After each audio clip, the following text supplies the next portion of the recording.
Avant de plonger dans le vif du sujet, nous avons mis en place une formation gratuite qui a pour objectif de vous apprendre à utiliser les Fair Value Gap et à les intégrer efficacement dans votre stratégie de trading. Alors après avoir visionné cette vidéo, si vous souhaitez approfondir vos connaissances sur les Fair Value Gap, cliquez sur le lien dans la description. La structure du marché est probablement le concept le plus important en trading. Donc si vous maîtrisez ce concept et que vous vous assurez de bien l'assimiler, je vous promets que le reste suivra et que ce sera beaucoup plus facile. Vous devez donc savoir de quel côté du marché vous vous trouvez, de quel côté du marché vous devriez vous trouver et ce que vous devriez rechercher. Et c'est la structure du marché qui vous dit tout cela. Et comme je le disais, si vous ne parvenez pas à bien identifier la structure de votre marché, si vous ne prenez pas le temps de construire votre fondation, alors votre trading risque de ne pas faire long feu. Dans cette vidéo, nous allons couvrir tout ce que vous devez savoir sur la structure du marché pour mieux comprendre les mouvements du prix. Alors chaque fois que vous parcourez vos graphiques, c'est la première chose à laquelle vous devez penser, que vous devez regarder et analyser. Et tout le reste est secondaire et ne vient qu'après. La structure du marché vous montre tout ce que vous devez savoir. Honnêtement, je pense que je n'insisterai jamais assez sur l'importance de ce concept. Si vous comprenez correctement la structure du marché, tout le reste deviendra facile. Alors commençons par la structure basique d'un marché. Dans un marché haussier, le prix réalise des sommets et des creux toujours plus hauts. Donc si le mouvement haussier se poursuit, le prix va continuer à réaliser des creux toujours plus hauts. Et chaque creux créera à son tour un nouveau sommet plus haut que le précédent. Chaque fois que le prix franchit un sommet pour créer un nouveau sommet, nous avons ce que nous appelons un break of structure, BOS. Le prix monte, forme un higher high, un sommet plus haut, puis descend pour former un higher low, un creux plus haut. Il casse ensuite ce sommet et nous obtenons donc un break of structure. Le prix monte pour former un nouveau higher high, puis il redescend pour former un nouveau higher low, ainsi de suite. C'est assez simple. Ça, c'est ce qui se passe dans un marché utopique. Mais en réalité, les choses sont un peu plus complexes que ça. Nous avons donc à droite un exemple un peu plus réaliste. Le prix monte et casse la structure pour former un higher high, suivi d'un pullback un peu plus complexe. Je pense que la chose la plus importante de cette vidéo est de savoir où se situe le swing high, le sommet, et le swing low, le creux de votre structure. Si vous arrivez à identifier ces points, tout le reste sera beaucoup plus facile. Alors imaginons que nous soyons dans un marché réel et que nous voyons le prix franchir ce sommet, ce qui nous donne un break of structure et que nous formons un higher high. Lorsque le pullback commence, vous pouvez alors marquer votre swing high et votre swing low. Tout ce qui se trouve entre ce sommet et ce creux n'est que la structure interne.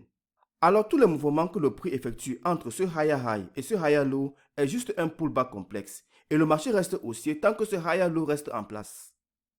Lorsque le prix franchit enfin ce sommet pour réaliser un nouveau higher high, nous donnant ainsi un break of structure, nous voulons donc regarder en arrière et savoir où se trouve notre nouveau swing low. Certains traders diront que ce point est le swing low. En ce qui nous concerne, l'approche que nous allons utiliser, une technique simple et mécanique, le swing low est le point le plus bas qui a créé le nouveau higher high, ou encore le point d'origine du mouvement qui a créé le nouveau higher high. Alors lorsque nous voyons ce nouveau sommet se former et que nous savons qu'il s'agit du nouveau higher high, notre swing low est le point le plus bas qui a créé le sommet. Dans notre cas ici, comme vous pouvez le voir et comme je l'ai déjà marqué, ce point est notre swing low. Ceci peut sembler assez basique, mais lorsque nous allons commencer à ajouter d'autres éléments ou que nous allons commencer à nous intéresser à l'analyse multi-time frame et surtout dans un marché réel, vous allez parfois être un peu perdu. Donc assurez-vous de parfaitement comprendre le mécanisme. Dans une tendance baissière, les choses sont identiques. Dans un marché baissier, le prix réalise des sommets et des creux toujours plus bas. Donc si le mouvement baissier se poursuit, le prix va continuer à réaliser des creux toujours plus bas. Et chaque creux créera à son tour un nouveau sommet plus bas que le précédent. Chaque fois que le prix franchit un creux pour créer un nouveau creux, nous avons un break of structure, BOS. Le prix fait un pullback, forme un lower high, puis descend pour former un lower low. Le prix monte pour former un nouveau lower high, puis il continue sa baisse pour former un nouveau lower low, ainsi de suite. Alors dans un marché réaliste, le swing high est le point le plus haut. Disons que ce sommet a créé ce creux. Alors lorsque le prix forme ce lower low dans ce marché baissier, nous avons cette zone comme notre range du marché.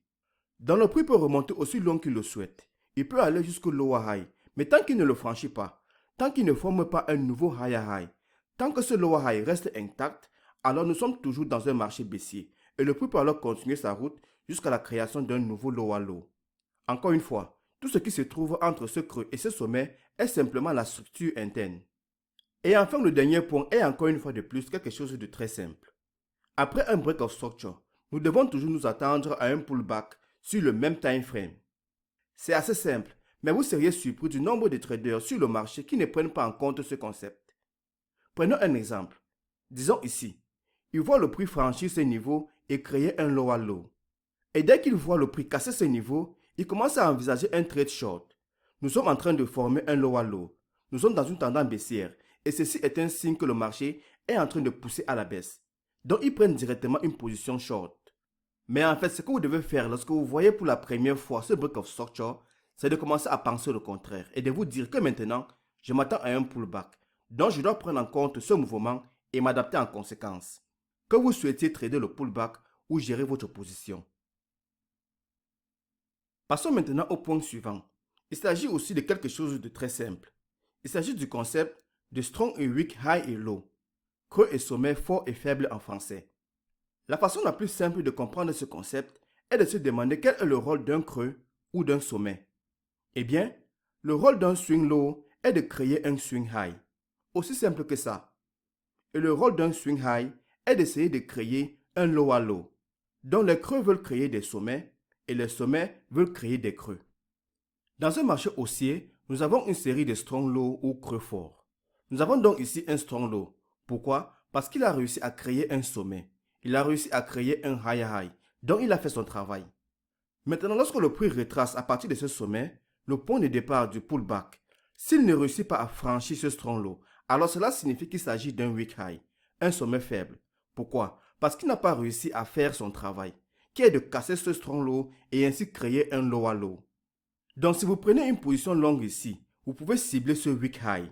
Pourquoi? Parce qu'il n'a pas réussi à faire son travail. Donc dans un marché haussier, nous cherchons à prendre une position longue au niveau du strong low et à cibler le weak high. Même chose pour la suite. Tant que le pullback ne franchit pas le strong swing low, nous savons maintenant qu'il s'agit d'un weak high. Donc si nous prenons une position longue ici, nous pouvons cibler ce weak high. J'espère que vous commencez à comprendre comment ça marche. C'est exactement la même chose dans un marché baissier. Nous avons une série de strong high ou sommets forts. Nous avons donc ici un strong high. Pourquoi? Parce qu'il a réussi à créer un lower low. Donc il a fait son travail.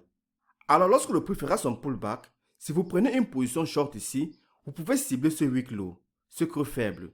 Pourquoi? Parce qu'il n'a pas réussi à faire son travail. Donc dans un marché baissier, nous cherchons à prendre une position short au niveau du strong high et à cibler le weak low. Voilà, c'est un concept assez simple mais puissant. Donc si vous prenez une position short au niveau de ce strong lower high, quel niveau est-ce que vous allez cibler? Eh bien, vous pouvez commencer par cibler ce weak low.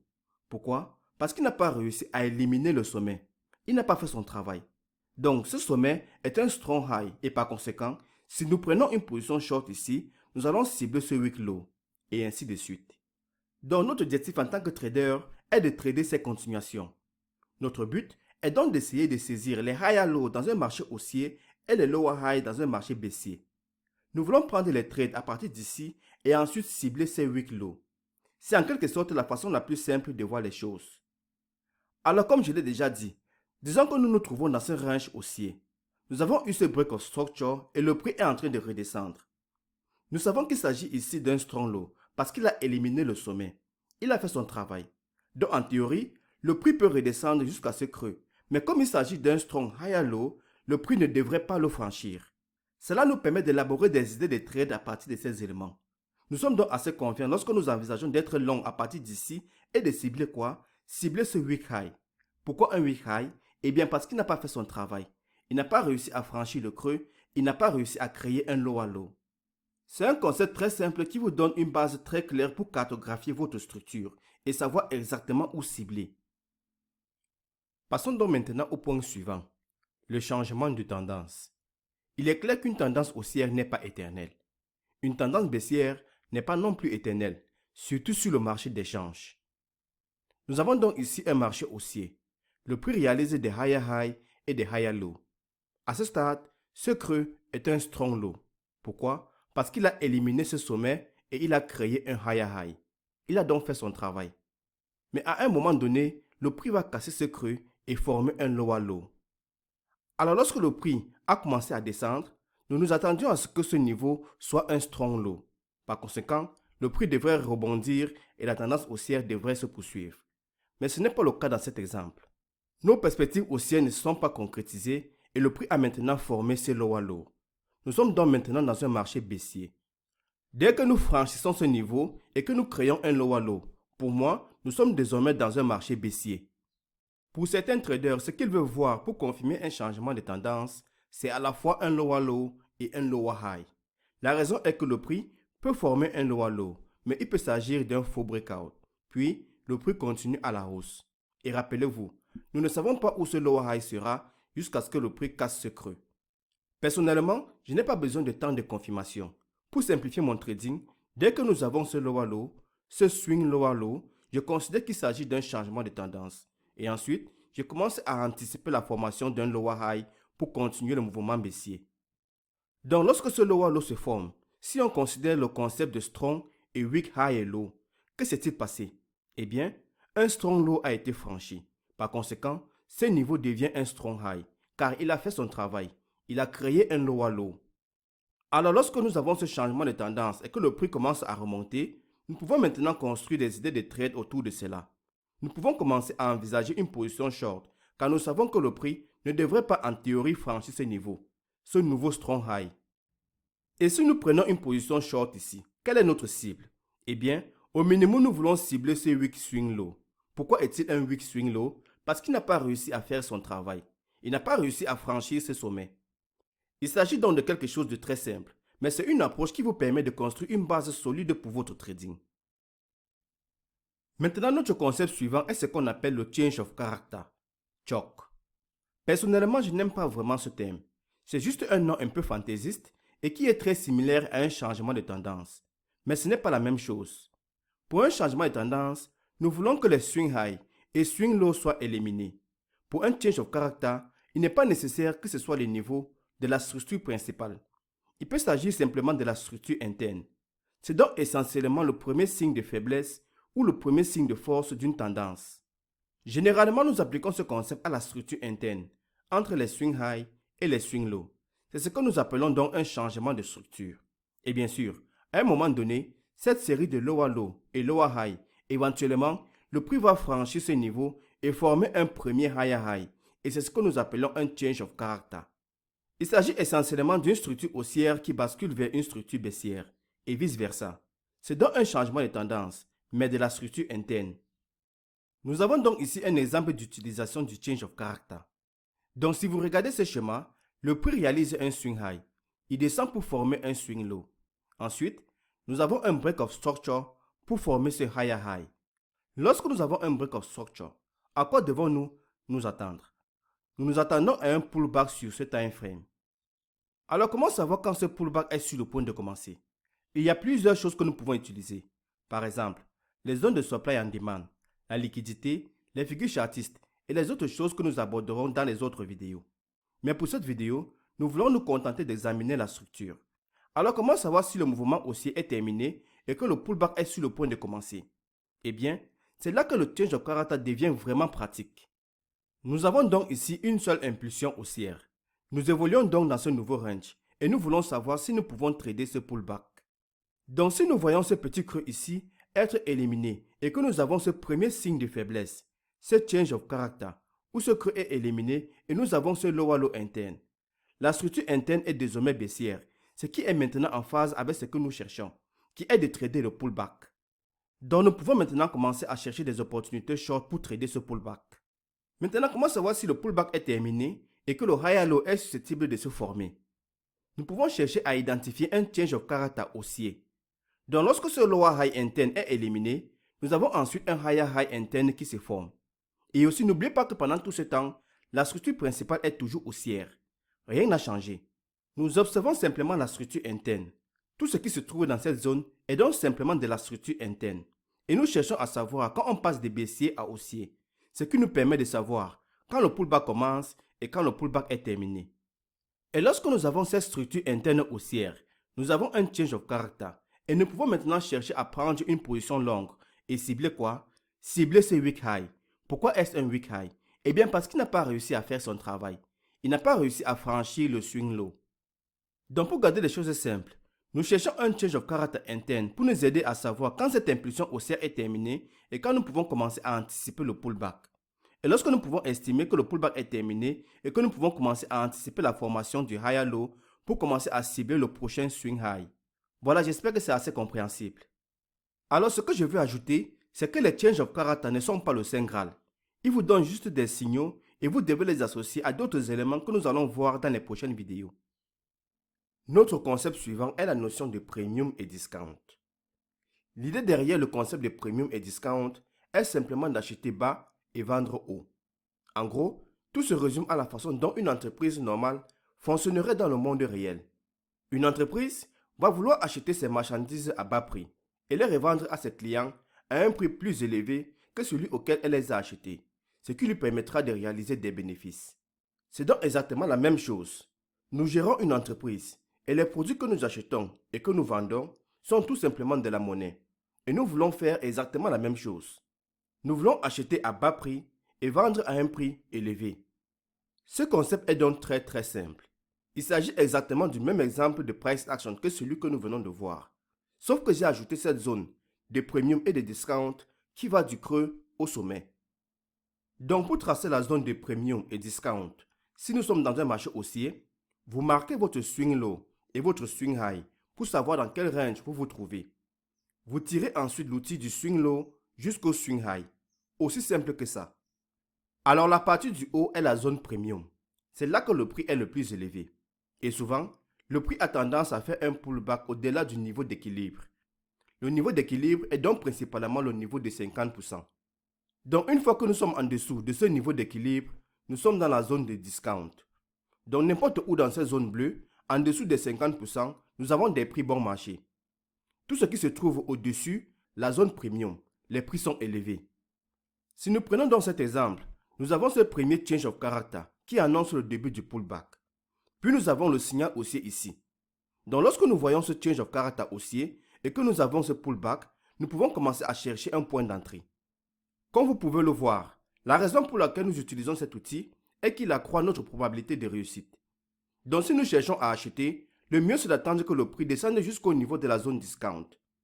Donc si vous attendez que le prix redescende dans la zone discount, en théorie, vous augmentez vos chances de saisir le mouvement de continuation haussier.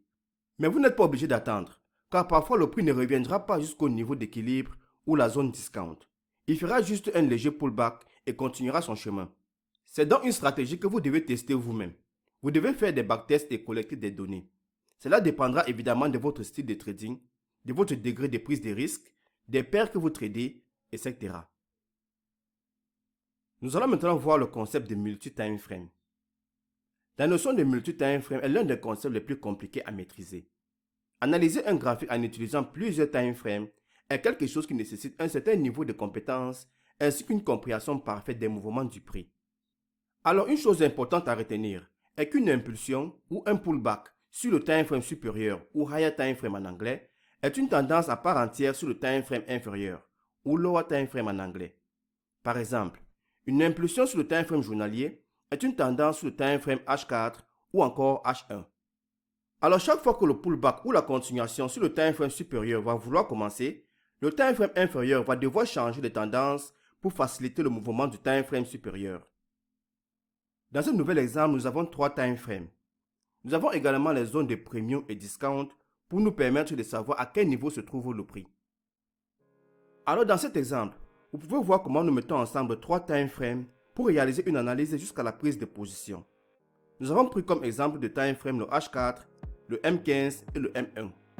Sachez que vous pouvez utiliser n'importe quelle combinaison de votre choix. Nous voyons qu'après le BOS sur le time frame H4 et la création du nouveau higher high, pour que le pullback puisse commencer, le M15 doit devenir baissier pour faciliter le pullback du H4. Et une fois que le M15 devient haussier, pour faciliter son pullback, le M1 doit devenir baissier. Et une fois que le M1 devient haussier, tous les time frames sont haussiers et confluents. Nous pouvons alors commencer à chercher un point d'entrée pour un trade long. Alors j'espère que vous avez maintenant une idée de comment évoluent les tendances sur le marché.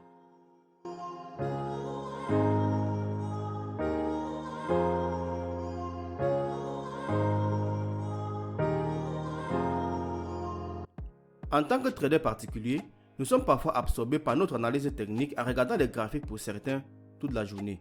Et nous pouvons être tentés de croire que tous ceux qui participent aux échanges ont les mêmes objectifs que nous. Mais lorsqu'on prend un peu de recul et qu'on réfléchit, qu'on pense au flux d'ordre sur le marché, aux 7000 milliards de dollars qui transitent sur le marché chaque jour, il est littéralement impossible pour un cerveau humain d'imaginer à quel point cette somme d'argent est énorme. Les grandes institutions qui représentent la majorité de ce flux d'ordre, leurs traders ne sont pas forcément assis devant un ordinateur en train d'analyser des graphiques à la recherche d'opportunités. Elles placent simplement leurs ordres sur le marché et ne font que faciliter les transactions. La plupart de ces grandes banques ne font que gérer les ordres qui leur parviennent pour faciliter les opérations et ce pour des raisons variées. Vous avez également des algorithmes assez complexes qui placent continuellement des ordres sur le marché, que ce soit pour des raisons purement spéculatives ou même de la part des market makers, dont le travail est de fournir de la liquidité au marché. Il se passe donc beaucoup de choses derrière les graphiques et nous n'avons certainement pas besoin de comprendre tous ces mécanismes compliqués. Mais ce que nous pouvons faire, c'est donner un sens à toutes ces interactions, à cette bataille entre l'offre et la demande, entre les acheteurs et les vendeurs, et nous pouvons le faire avec les graphiques en chandelier. La première étape consiste donc à comprendre ce qu'est un range. Sur un graphique, un range n'est qu'une consolidation ou une correction latérale. C'est lorsque le prix se déplace latéralement vers la droite du graphique, qu'il n'évolue pas vraiment dans une direction donnée et qui ne franchit pas le swing high ou le swing low. Il évolue donc entre deux niveaux. En quelque sorte, la tendance est en pause. Les acheteurs entrent sur le marché lorsque le prix se situe dans la zone discount et les vendeurs lorsque le prix se situe dans la zone premium. Les ranges peuvent évidemment être trouvés sur tous les time frames et parfois, vous devez sauter d'un time frame à l'autre pour voir plus clairement que le prix est en fait coincé dans un range. Les ranges indiquent généralement deux choses. La première est un volume élevé de transactions, c'est-à-dire que de nombreux ordres changent rapidement de main. Il est très probable que les grands acteurs commencent à accumuler les ordres à un prix convenable. C'est ce que les traders appellent souvent une accumulation ou une distribution d'ordres, ce qui signifie simplement que l'offre et la demande se changent assez rapidement. Mais ensuite, on assiste à une expansion rapide hors du range, soit à la hausse, soit à la baisse, en fonction du côté qui gagne la bataille. Donc lorsque le marché estime que le prix est à sa juste valeur, les ordres peuvent être échangés à un rythme assez rapide. Et c'est à ce moment-là que l'on ne voit pas vraiment de mouvements significatifs sur le graphique. Mais lorsque survient un déséquilibre entre l'offre et la demande, et il finit toujours par se produire, c'est à ce moment-là que l'on voit le prix bouger rapidement dans une direction. Pourquoi ? Parce qu'il cherche à requérir davantage d'ordres. Le prix doit chercher plus de liquidité pour combler ce déséquilibre et ramener le marché à un niveau d'équilibre entre les acheteurs et les vendeurs.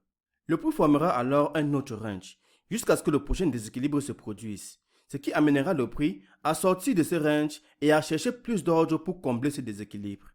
Le cycle que nous venons de décrire, le cycle du flux d'ordre et la relation entre l'offre et la demande représentent en fait le cœur du marché. L'autre chose qui peut former des ranges est un faible volume sur le marché. Ce qui est certain, un volume élevé et un volume faible seront très différents par nature. Et le fait que des ranges soient créés par ces deux contextes peut évidemment être un peu déroutant. L'un des moments où l'on voit le plus souvent un range, c'est vers la fin de la séance de New York, lorsque la séance se termine et que l'on passe à la séance asiatique, où les prix ont tendance à ralentir et à se consolider, parce que le volume du marché a tendance à être faible à ce moment-là. Il en va de même pour l'ensemble de la séance asiatique, où le volume est généralement plus faible par rapport à Londres ou à New York. L'Asie a donc tendance à être assez calme par rapport à d'autres sessions. Alors comment savoir si un range en dehors des séances est causé par un volume d'ordre élevé ou faible ou par les deux facteurs? Le moyen le plus simple de le déterminer est d'attendre de voir ce qui se passe après la création du range. Nous n'avons pas besoin de deviner. Il suffit juste de patienter et ensuite, nous cherchons à voir si la sortie du range est rapide ou elle est plutôt timide. Parce qu'un mouvement rapide hors du range indique un volume élevé, ce qui implique qu'un grand nombre d'ordres a été échangé et qu'il s'agit probablement de grandes institutions, étant donné qu'il faut beaucoup d'argent pour faire bouger ces paires de devises, même d'un seul pip. Alors si nous voyons le prix sortir rapidement d'un range, cela nous donne notre premier indice qu'une grande institution est entrée sur le marché, ou peut-être plusieurs, Donc c'est ce qui a provoqué ces déséquilibres considérables entre l'offre et la demande et qui a fait sortir le prix du range. Nous pouvons alors commencer à mettre en place une idée de trade lorsque nous voyons ce phénomène se produire sur le marché. Mais si vous voyez un mouvement plutôt calme, le prix s'éloignant simplement du range, cela signifie généralement que nous avons affaire à un volume faible et qu'il n'y a pas eu un véritable déséquilibre entre l'offre et la demande. Rappelez-vous, le but ultime de tout ceci est d'identifier les zones où les grandes institutions sont entrées sur le marché. Et nous voulons utiliser cela pour comprendre ce que le prix est susceptible de faire, car cela nous donne un autre contexte pour lire le flux d'ordre. Encore une fois, la sortie du range doit être significative pour montrer clairement que le marché est en train de vouloir bouger. Si le prix sort du range et retrace immédiatement après, cela peut être un indice d'un faible volume, mais pas toujours. Par conséquent, cette zone ne nous intéressera pas. Et aussi, nous ne cherchons pas à trader le mouvement initial, le breakout du range, mais nous attendons que le prix revienne dans la zone avant d'envisager un trade. La zone de demande créée par un range est donc lorsque nous voyons un range suivi d'une expansion rapide à la hausse. Nous attendons ensuite un retour dans cette zone de demande, ce qui nous permettra d'envisager un trade pour suivre le mouvement haussier qui est en cours sur le marché. Encore une fois, nous ne tradons pas la sortie initiale du range, car nous ne savons jamais avec certitude dans quelle direction le prix va casser le range. Nous attendons tranquillement que le marché nous montre sa main et nous indique la direction qu'il veut prendre. Pas besoin de deviner. Ensuite, nous attendons patiemment que le prix revienne dans cette zone de demande, puis nous commençons à chercher un point d'entrée. Il en va de même pour la zone de supply créée par un range. Nous voyons le prix sortir du range par le bas, ce qui indique clairement que dans ce cas, l'offre a réussi à écraser complètement la demande, provoquant ainsi un déséquilibre sur le marché. Nous attendons donc que le prix revienne dans la zone et là, nous pouvons commencer à chercher un point d'entrée short pour suivre le mouvement baissier en cours. Maintenant, le deuxième type de zone de supply en demande est la zone créée par un pivot. Alors dans le cas d'une zone de demande créée par un pivot, vous verrez une forte baisse suivie d'une impulsion rapide à la hausse, créant ainsi cette zone de demande qui va à présent être une zone d'intérêt pour nous. Nous attendons que le prix revienne dans cette zone de demande pivot pour prendre un trade long. Et dans le cas d'une zone de supply créée par un pivot, c'est la même chose, mais dans le sens opposé. Vous verrez une forte hausse suivie d'une impulsion rapide à la baisse, créant ainsi cette zone de supply qui va à présent être une zone d'intérêt pour nous. Nous attendons que le prix revienne dans cette zone de supply pivot pour prendre un trade short. Ces ranges et ces pivots sont l'empreinte des ordres institutionnels sur le marché qui nous montrent où ils sont entrés avec des ordres importants provoquant ainsi ces déséquilibres.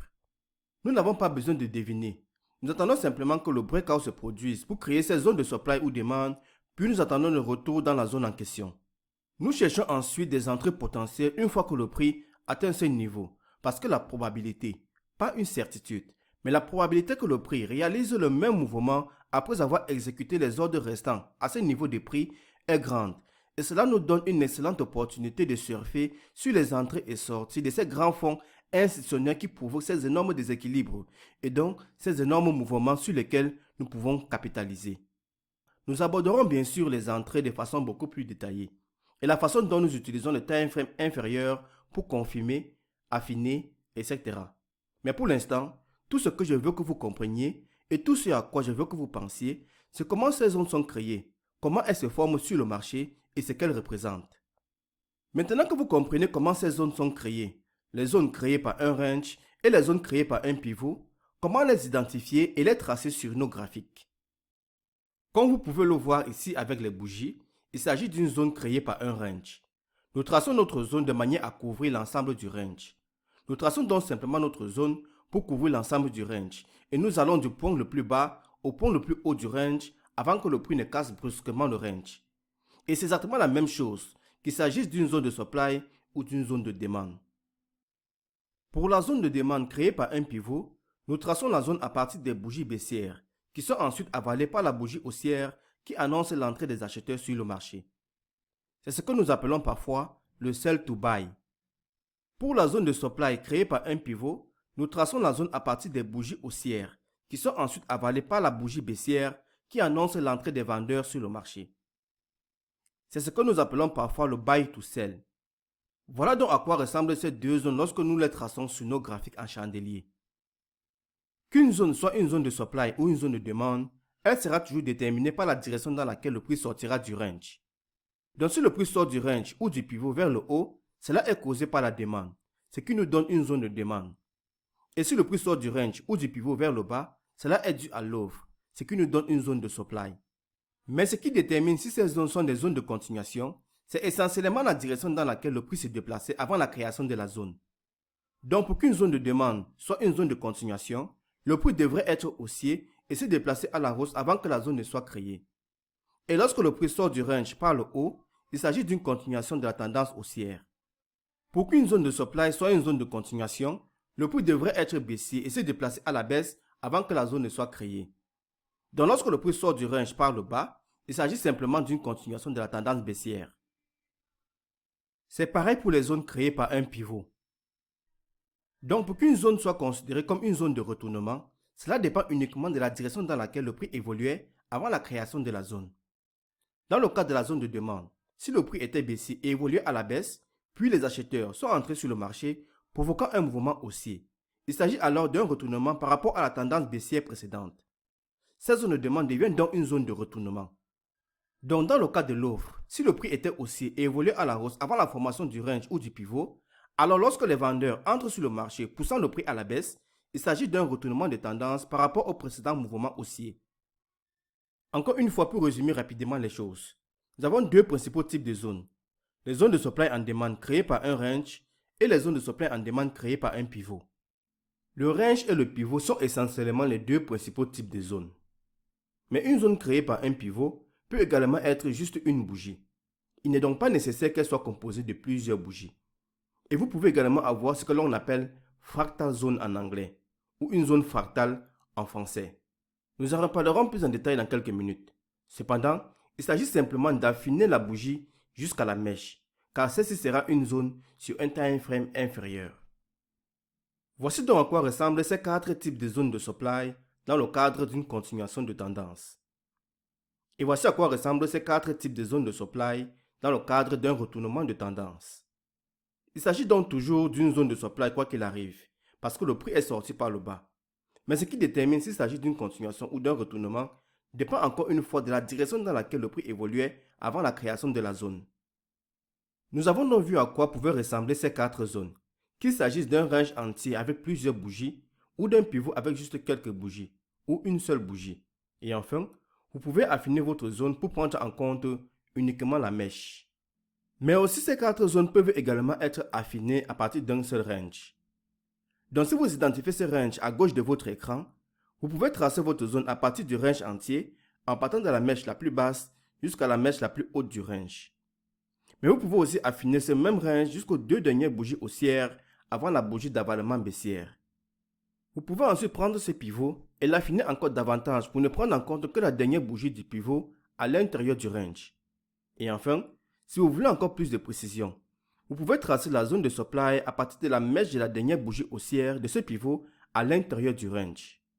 En allant de la gauche vers la droite, vous pouvez voir qu'il s'agit exactement du même exemple de price action, mais que vous avez affiné au fur et à mesure que vous vous déplaciez vers la droite. Alors pourquoi prenons-nous le temps d'affiner les zones de cette manière? Eh bien, tout est en rapport avec nos entrées. Nous allons parler des entrées de façon beaucoup plus approfondie dans les vidéos suivantes. Mais pour l'instant, nous pouvons commencer à examiner et à réfléchir à la manière dont nous utiliserons les zones de supply and demand pour placer et gérer nos entrées. Nous chercherons donc à toujours, peu importe les circonstances, placer notre stop loss au-dessus ou en dessous de la zone. Dans ce cas, comme il s'agit d'une zone de supply, nous nous attendons à ce que le prix reprenne sa tendance baissière lorsqu'il reviendra au niveau de la zone. Nous placerons donc notre stop au-dessus de la zone, au-dessus du point le plus élevé de ce range. S'il s'agit d'une zone de demande, nous placerons notre stop en dessous de la zone. C'est donc assez simple. Pour le positionnement du stop loss, il va toujours derrière la zone, ce qui est pratique et mécanique. Pour ce qui est de l'endroit où vous décidez de placer votre entrée, vous avez un peu plus de liberté et de choix. Cependant, vous pouvez chercher à entrer n'importe où au niveau de la zone, soit au début de la zone, soit à l'intérieur de celle-ci. Donc le premier point où vous pourriez chercher à entrer au niveau de la zone de supply est le début de la zone, comme le montre l'outil risque-récompense. Mais vous pouvez entrer n'importe où dans la zone, donc vous pouvez entrer plus haut. Mais encore une fois, je ne veux pas que vous pensiez à cela pour l'instant. Nous en reparlerons dans les vidéos suivantes. Donc pour cette vidéo, nous allons toujours chercher à entrer au début de la zone, c'est-à-dire au bord de la zone. Donc notre stop sera toujours derrière la zone, et notre entrée sera toujours au début de la zone. Alors pour revenir à la raison pour laquelle nous voudrions potentiellement affiner notre zone en le transformant en pivot, en bougie ou encore en fractal, la raison, comme vous l'avez probablement déjà deviné, se résume au ratio risque-récompense. Si nous ajustons ce range pour n'avoir que le pivot, cela signifie que nous allons chercher à prendre notre position short un peu plus haut, à un meilleur prix, tout en gardant notre stop loss exactement au même endroit. Cela signifie que notre stop loss sera légèrement plus petit que si nous entrions sur l'ensemble du range. Donc en fin de compte, cela améliore notre ratio risque-récompense. L'ajustement suivant consiste à tracer la zone de supply à partir d'une seule bougie à l'intérieur de ce pivot. Et vous pouvez voir qu'une fois de plus, cela va améliorer le ratio risque-récompense du trade.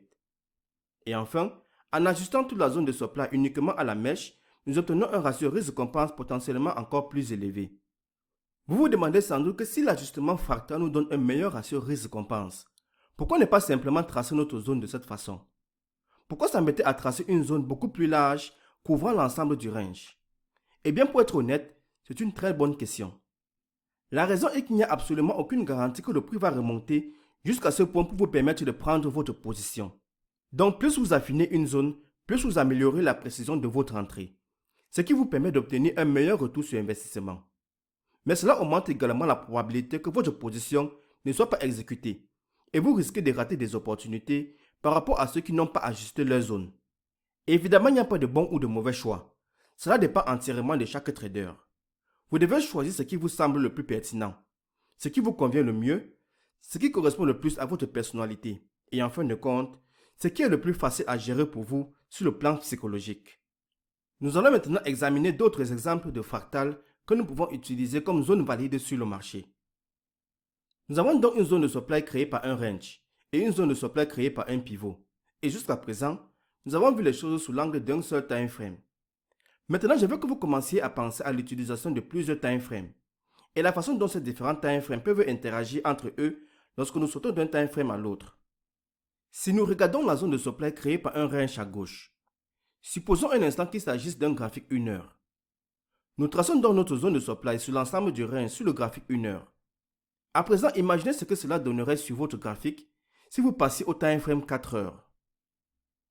Ces 4 bougies 1 heure sur lesquelles nous avons tracé le range, ces 4 bougies 1 heure formeront une seule bougie 4 heures. Donc si vous passez au time frame supérieur, au time frame 4 heures, vous verrez que cette zone de supply 1 heure créée par un range est en fait une zone de supply créée par un pivot sur le time frame 4 heures.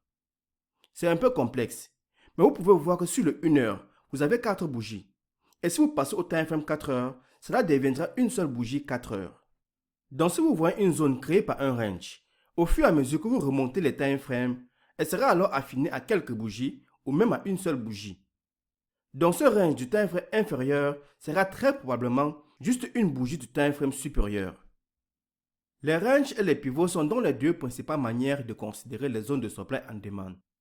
Toutefois, nous pouvons anticiper et voir où une zone créée par un pivot ou un range peut se situer sur un time frame inférieur et nous pouvons parfois voir où il se situe sur un time frame supérieur. Ces trois illustrations sont donc des moyens de tracer les zones sur nos graphiques qui représentent des zones créées par des pivots et des ranges sur un time frame inférieur, sans même avoir à descendre et à visualiser le time frame inférieur en question. Alors le premier exemple ici est ce qu'on appelle une inside bar zone.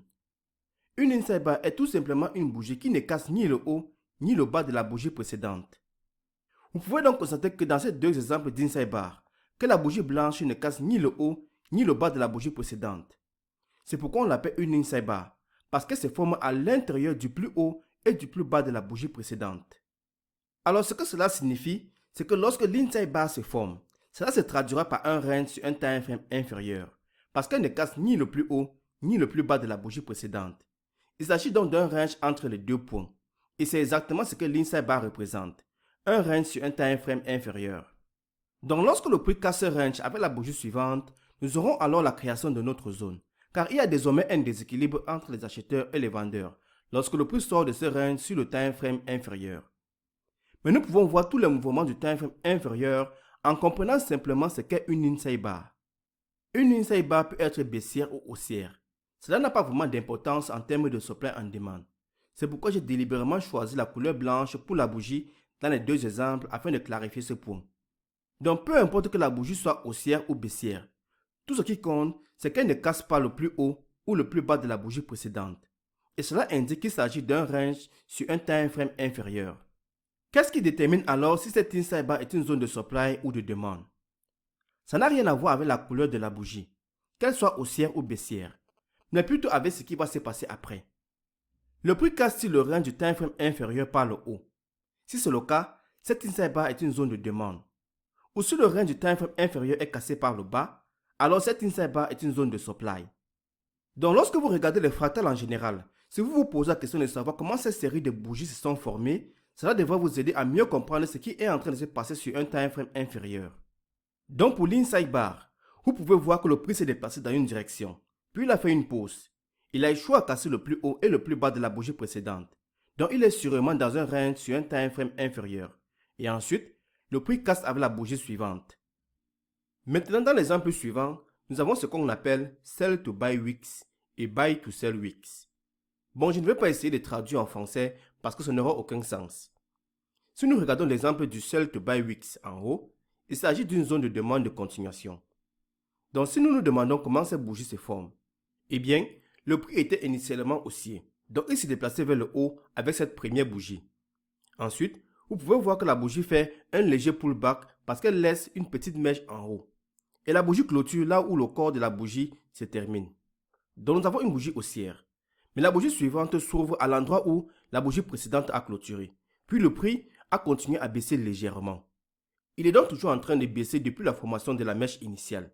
Le prix monte ensuite et la deuxième bougie clôture avait un grand corps haussier. Ce qui vient de se passer, c'est que la tendance est clairement haussière, mais il y a eu un petit pullback entre ces deux bougies. Cela peut donc ressembler à quelque chose comme ceci sur un time frame inférieur, où on verrait une zone de demande pivot évidente. Disons que vous visualisez ces deux grandes bougies haussières dont nous venons de parler. Disons qu'elles se forment sur le graphique 4 heures, et que vous voyez ensuite ces Sell to Buy Wicks. Vous pouvez alors tracer une zone à partir de ces deux mèches, car il s'agira très probablement d'une zone de demande sur le graphique 1 heure, par exemple. Cette zone pourrait ressembler à une zone de demande pivot comme celle sur la droite, ou encore à un range comme sur la gauche. Donc peu importe qu'il s'agisse d'un range ou d'une zone pivot, tout ce qui compte c'est que ces mèches, ces Sell to Buy Wicks, ces mèches représentent une zone de demande sur un time frame inférieur. Donc si vous identifiez une zone d'un time frame inférieur qui est également visible sur un time frame supérieur, alors en théorie, cette zone devrait avoir un peu plus de poids. Donc disons que la zone du time frame inférieur était par exemple une zone du time frame 15 minutes, qui est maintenant également visible sur le time frame 4 heures, donc dans notre cas ici. Les zones du time frame inférieur ne seront pas toujours visibles sur le time frame supérieur. Mais lorsque vous pouvez voir par exemple la zone du time frame 15 minutes sur le time frame 4 heures via la fractale, en théorie, cela devrait renforcer la résistance de cette zone. Et aussi tout ce dont nous venons de parler s'applique bien sûr aux zones de supply. Donc lorsque vous avez deux bougies baissières qui forment ensuite ces Buy to Sell Wicks, sur le time frame inférieur, ces mèches seront soit une zone de supply créée par un range, soit une zone de supply créée par un pivot. Enfin, notre dernier exemple est lorsque nous avons une longue mèche. Si vous souhaitez affiner davantage, afin de réduire la taille de votre zone pour accroître votre précision et votre ratio risque-récompense, vous pouvez simplement tracer la zone en prenant en compte uniquement la mèche, au lieu d'inclure le corps de la bougie. La raison pour laquelle nous faisons cela est que cette mèche contiendra une zone sur un time frame inférieur. Alors lorsque nous allons passer sur les graphiques pour commencer à tracer les zones de supply en demande, ces fractales peuvent être très utiles, car elles nous permettent de comprendre et de voir sur un time frame donné ce qui se passe sur un time frame inférieur, sans même avoir besoin de changer de time frame. Alors nous venons de voir comment les zones de supply en demande sont créées et comment nous les traçons sur les graphiques en chandelier. Toutefois, les zones de supply en demande sont littéralement partout. Donc si vous commencez à tracer toutes les zones sur votre graphique, ce sera un vrai bordel. Vous aurez des zones littéralement partout. Et il y aura des zones qui fonctionneront et d'autres qui ne fonctionneront pas vraiment. Chaque zone de supply en demande entraînera probablement un certain degré de réaction lorsque le prix reviendra dans cette zone. Vous verrez presque toujours le prix faire au moins une pause ou peut-être même faire un petit rebond. Et évidemment, dans certains cas, le prix traversera directement la zone. Ce que nous pouvons faire, c'est filtrer un grand nombre de ces zones qui ne valent pas la peine d'être tradées. Parce que nous ne voulons pas entrer en position et risquer notre capital durement gagné sur n'importe quelle zone. Ça, c'est pas du trading professionnel. C'est juste parier. Si vous voulez le faire, vous pouvez aller jouer au casino. Vous aurez probablement plus de chances de gagner. Mais nous sommes ici pour être des traders professionnels, pour développer et perfectionner nos compétences. Alors il y a donc certaines confluences que nous pouvons chercher pour accroître la probabilité que les zones soient plus efficaces, ou du moins qu'elles provoquent un mouvement plus important. L'une d'entre elles que nous avons déjà explorée en profondeur est la structure du marché. Donc avec un peu de chance, vous devriez déjà être très familier avec cela maintenant. Nous avons donc vu comment nous pouvons utiliser la structure du marché pour déterminer efficacement la direction du prix, qu'il soit haussier ou baissier, qu'il s'agisse d'une impulsion ou d'un pullback. Et bien sûr, nous apportons une toute nouvelle dimension à cela en utilisant l'analyse multi-time frame pour examiner la structure du marché sur plusieurs time frames afin de vraiment construire un récit. Donc la structure du marché est un outil très important que nous pouvons utiliser dans notre analyse pour nous aider à nous assurer que nous sommes du bon côté du marché. Cela augmentera la probabilité que les zones à partir desquelles nous cherchons à trader provoquent le type de mouvement important dans lequel nous voulons nous positionner. Donc la structure du marché nous aidera à gérer nos prévisions en ce qui concerne la distance que le prix pourrait parcourir à partir de cette zone avant de faire un pullback ou même de se retourner. Voilà pourquoi la structure du marché est roi. Nous avons aussi abordé le concept de premium et de discount. Cela nous aide essentiellement à déterminer si nous cherchons à trader à un prix avantageux. Et si nous prenons en compte l'offre et la demande, nous pouvons acheter au niveau des zones de demande au prix discount et vendre au niveau des zones de supply au prix premium afin d'accroître notre taux de réussite ainsi que notre ratio risque-récompense potentiel.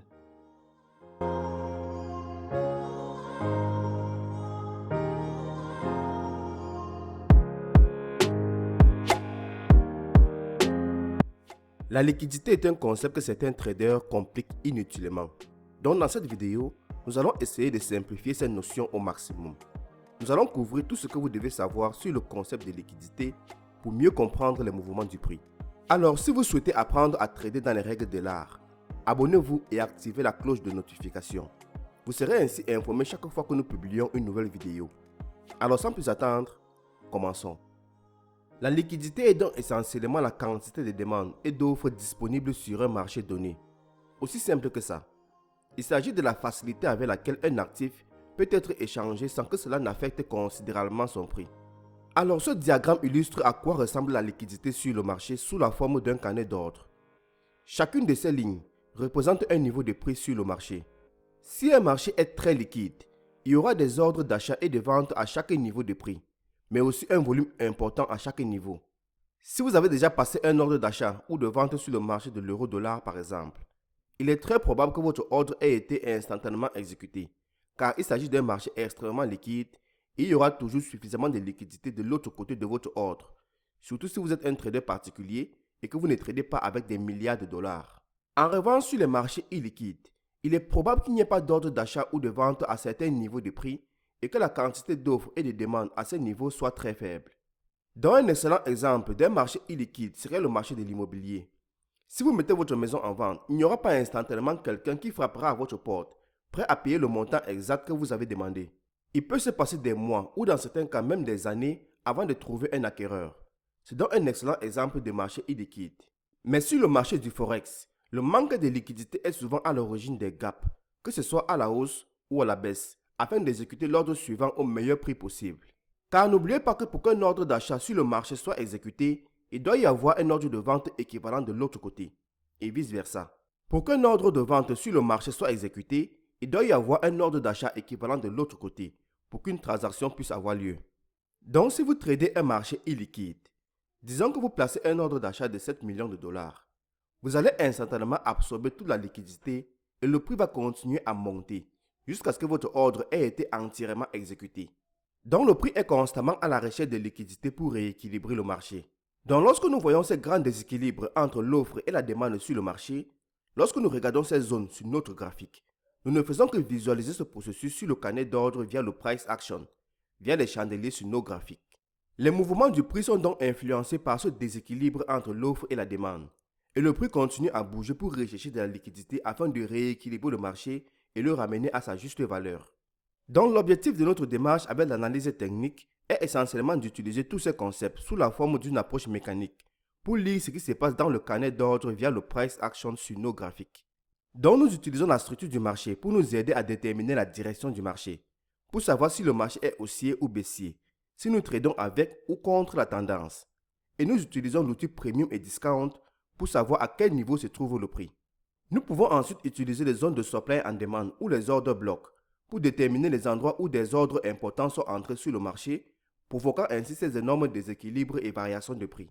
Et aussi où des ordres peuvent potentiellement être en attente sur le marché afin que nous puissions les utiliser à notre avantage lorsque le prix reviendra dans ces zones.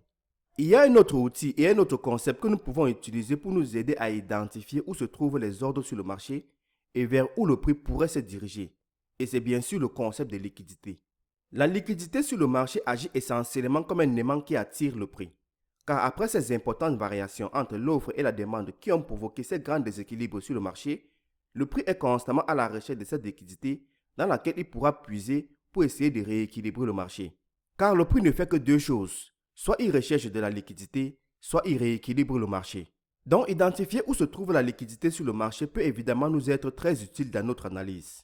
Mais étant donné que nous ne pouvons pas directement consulter le carnet d'ordre, comment pouvons-nous réellement identifier où se trouve la liquidité sur le marché en utilisant le price action?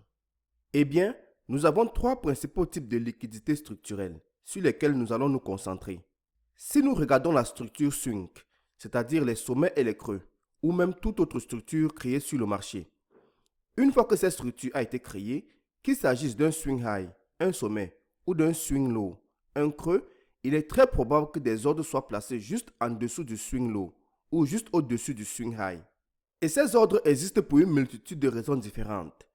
Les traders qui ont acheté au niveau de ce swing low auront probablement leur stop loss juste en dessous de ce niveau. Et ceux qui ont vendu au niveau de ce swing high auront probablement leur stop loss au-dessus de ce niveau. Si nous prenons le cas des traders de breakout, leurs ordres sell stop seront placés juste en dessous du swing low et buy stop au-dessus du swing high. Nous avons donc plusieurs raisons qui nous permettent de déterminer qu'il y aura de la liquidité en attente derrière chaque niveau structurel sur le marché. Et le prix pourra éventuellement solliciter cette liquidité afin de rééquilibrer le marché en cas de déséquilibre entre l'offre et la demande. Il en va de même pour les lignes de tendance ainsi que les doubles sommets et les doubles creux. Voilà donc les trois principales façons d'identifier la liquidité sur nos graphiques. Mais bien sûr, il existe aussi des variations légèrement différentes. Maintenant que nous comprenons ce qu'est la liquidité sur le marché, nous avons vu où elle se trouve sur le marché et comment elle est utilisée par le prix pour rééquilibrer le marché. La question maintenant est de savoir comment utiliser le concept de liquidité pour améliorer notre stratégie de trading. Nous avons deux principales approches pour utiliser la liquidité dans notre trading. La première est un concept appelé inducement et la seconde consiste à utiliser la liquidité pour identifier les sweep zones. Dans cette vidéo, nous allons nous intéresser uniquement à la première approche, à savoir l'inducement. Alors, l'inducement n'est qu'un mot fantaisiste qui s'est répandu dans le monde du trading ces derniers temps et qui signifie essentiellement inciter ou amener d'autres traders à prendre des positions dans la direction opposée à la vôtre. Rappelez-vous que tout à l'heure, nous avons dit que pour chaque ordre d'achat, il doit y avoir un ordre de vente équivalent. Et pour chaque ordre de vente, il doit y avoir un ordre d'achat équivalent.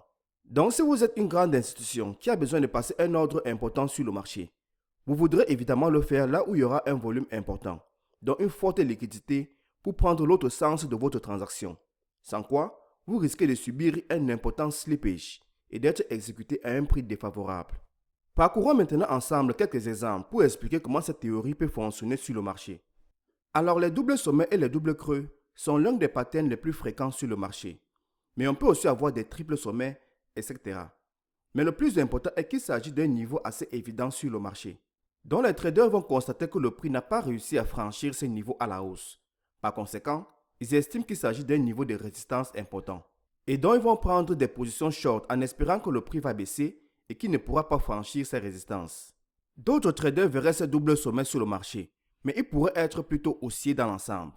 Et ils pourraient penser que le prix peut franchir ce niveau de résistance majeure, et donc ils veulent être longs sur le breakout. Et enfin, nous avons aussi d'autres traders qui sont également haussiers, mais qui veulent un peu plus de confirmation après le breakout. Donc ils attendent le retest du nouveau support pour prendre leur position. Voilà donc trois scénarios simples mais différents qui montrent comment de nombreux traders peuvent regarder le même double sommet sur le marché, mais chercher à les trader d'une manière différente. Tous ces différents scénarios ont cependant un point commun majeur. Ces trois scénarios amènent les traders à placer des ordres d'achat juste au-dessus de ces sommets. Alors dans le premier cas, si vous avez vendu au niveau de ce double sommet, vous placerez très probablement votre stop loss quelque part au-dessus de ce double sommet. Et n'oubliez pas que si vous êtes short et que vous avez vendu, si vous vous faites stopper, vous devez racheter votre propre position. Cela signifie que votre ordre stop loss est en fait un ordre buy stop. Dans le deuxième exemple, si vous souhaitiez prendre une position longue après le breakout, vous auriez également un ordre buy stop quelque part au-dessus de ces sommets. Et dans le dernier exemple, si vous cherchez à acheter au moment du retest de ce double sommet, vous auriez placé un ordre buy limit après le breakout quelque part au-dessus de ces sommets pour que le prix puisse vous exécuter le moment venu. Que nous apportent donc ces informations? Eh bien, si l'on sait qu'il y a probablement une tonne de buy side liquidity autour de ce niveau de prix, au-dessus de ces sommets, alors en théorie, il pourrait s'agir d'une zone où les gros investisseurs pourraient vouloir intervenir et vendre, parce qu'il y a suffisamment d'acheteurs pour qu'ils puissent vendre sans subir un terrible slippage. Car n'oublions pas que pour chaque ordre d'achat, il doit y avoir un ordre de vente. Ils ont donc besoin de trouver des acheteurs à qui vendre. Donc c'est un niveau évident sur le marché que tout le monde peut voir, où vous pouvez prévoir qu'il y aura très probablement une tonne de buy side liquidity. Voilà donc une façon simple de visualiser le carnet d'ordre, mais en utilisant le price action. Et nous pouvons commencer à assembler cela avec d'autres facteurs de confluence que nous utilisons pour savoir si les grands acteurs entreront sur le marché dans ces zones, pour vendre contre ce buy side liquidity. Et aussi, il y aura de nombreux cas où les traders prennent une position short au niveau d'un double sommet, réalisent un petit profit, avant de voir le prix se retourner, les stopper avant de se retourner à nouveau dans la direction qu'ils désiraient, mais cette fois sans eux. Ou encore, lorsque les traders breakout prennent une position longue après le breakout de ces sommets et que le prix évolue en leur faveur pendant un petit moment, avant de se retourner contre eux et de les stopper. Ces traders seront probablement très frustrés et en colère et ne comprendront peut-être pas pourquoi cela s'est produit. Et vous entendrez souvent les gens parler d'une chasse au stop et se plaindre que le marché est manipulé. Mais la plupart du temps, la raison est que ces niveaux structurels évidents sur le marché se forment juste devant des zones majeures où les grands acteurs sont sur le point de rentrer sur le marché et de prendre l'autre côté de leur trade. Donc imaginez que nous avons identifié une zone de supply importante, cette zone rouge ici. Et lorsque vous voyez de la liquidité se constituer juste devant cette zone, alors vous constaterez que cela augmente la probabilité de voir le marché respecter cette zone.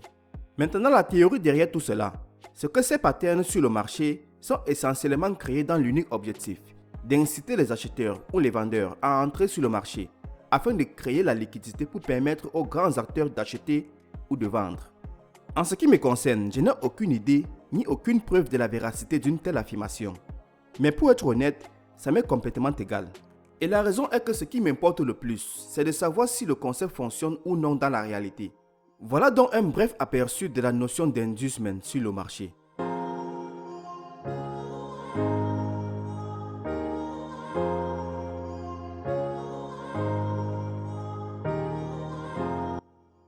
Les entrées sont donc l'une des dernières choses que nous cherchons. Donc nous devons d'abord élaborer un scénario avant de chercher un point d'entrée. Alors la structure du marché, comme nous le savons, vient toujours en première position. À mon avis, lorsque vous commencez à élaborer une idée de trade, quelle que soit la stratégie que vous utilisez, la structure du marché doit toujours venir en première position. Ensuite, nous pouvons regarder nos zones de supply en demande et nous voulons savoir où elles sont positionnées par rapport à la structure du marché. Tradons-nous dans le sens de la tendance, à contre-tendance, ainsi de suite. Puis nous pouvons commencer à chercher d'autres facteurs de confluence, comme par exemple les figures chartistes, les indicateurs techniques ou encore les niveaux de liquidité. Enfin, la dernière confluence que nous regardons est le prix. C'est-à-dire que nous voulons savoir dans quelle zone se trouve le prix par rapport au niveau que nous surveillons. C'est donc ici qu'intervient notre outil de premium et discount. Alors pour moi, il y a deux principaux types d'entrée. Le premier, l'entrée agressive. Et le second, l'entrée avec confirmation. Visiblement, il y en a trois ici. Et vous vous demandez sans doute pourquoi je parle de deux types. Eh bien, pour moi, l'entrée avec double confirmation est en quelque sorte la même chose que l'entrée avec une confirmation. Le premier type est donc l'entrée agressive. Et c'est très simple. Nous avons donc notre zone d'intérêt ici, identifiée sur le time frame supérieur. Dans ce cas, la zone de supply. Le time frame supérieur peut être n'importe quel time frame. Et il est différent d'un trader à l'autre. Pour une personne, il peut s'agir du time frame journalier. Et pour une autre personne, il peut s'agir du time frame 1 heure. Et votre time frame inférieur sera simplement un time frame en dessous du time frame supérieur. Et c'est celui que vous allez utiliser pour exécuter vos trades. Donc dans ce cas, peu importe qu'il s'agisse d'une zone de continuation ou de retournement. S'il s'agit d'une continuation, donc le prix se déplace vers le bas, en formant un lower low, puis le prix remonte dans cette zone de supply qui a causé le break of structure. Et là, nous chercherions à prendre une position short ici pour essayer de capter ce lower high, pour ensuite profiter du prochain mouvement baissier qui va casser la structure pour que le prix puisse former un nouveau lower low. Voilà donc l'idée, aussi simple que ça. Maintenant, s'il s'agit d'un retournement de tendance, donc si le prix était en train de monter, puis il est descendu et nous avons eu ce retournement, nous pourrions alors chercher à entrer ici pour essayer de capter ce lower high.